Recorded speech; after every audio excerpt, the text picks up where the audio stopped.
Hello, I'm Nat Fields and have the pleasure of being the CEO for Urban Resource Institute. We've been in the community for over 4 decades, 40 years of working to end domestic and gender-based violence, as well as to reduce homelessness. We're celebrating the 10th year anniversary of PALS, People and Animals Living Safely.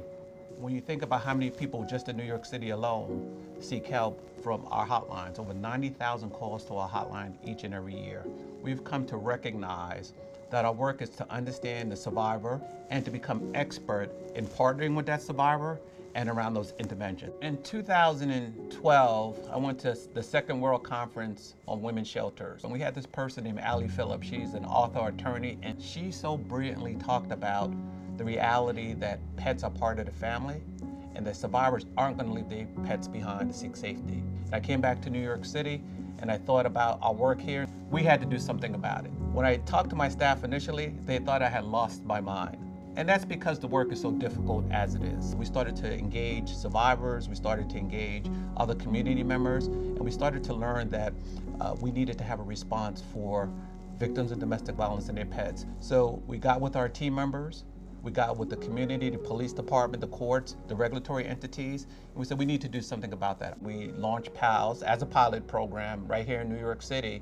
It was so successful that we were able to roll out PALS throughout all of our shelters. I think often about domestic violence, and I think about risk factors, and I think about our work. And I've been in this space for quite some time. And I say to you that when I'm face to face with a survivor of domestic violence, and they talk about their experience, and then they talk about the work that we're doing with them at URI, it's just a tremendous opportunity. They tell the story of that I was so scared to call the hotline and seek help because I didn't know that they were going to have services for my pet. And I wasn't going to leave my pet behind.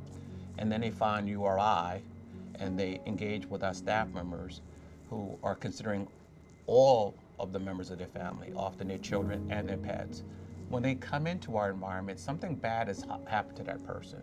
Nobody wants to leave their home to go into a domestic violence shelter. And when they make that decision, we have to be ready to support them in that decision. Not just want to have the intention, but the actual ability to support them in that decision because the risk factors are so pronounced. Some people think about a domestic violence shelter as 100 beds in a gymnasium and, people packed in there trying to engage in services. That's not what we offer. We have individualized apartments in many of our environments, and our staff members are trained in a way to provide services in a compassionate way, and they're knowledgeable about the impacts of trauma. So our staff members greet the individual, they provide immediate need of shelter, food. We have vet services and other services coming in to support the pets as well as the families at large. Children often too are learning about how to engage and take care of pets in some of our domestic violence shelters. So again, it's really designed to work with the whole family so they can heal and thrive. And when they leave our environment, part of that work is to set them up so they can be successful with their life goals. So when I look back at over 10 years of being able to provide services to people and animals living safely in our PALS program, it is indeed a celebration.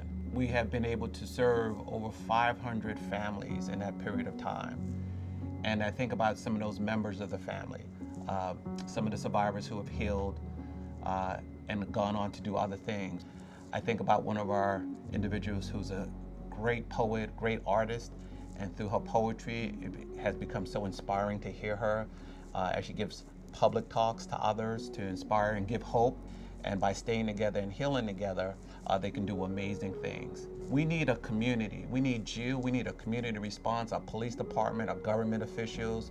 We need everyday people to learn more and to do more so we can end domestic and gender-based violence.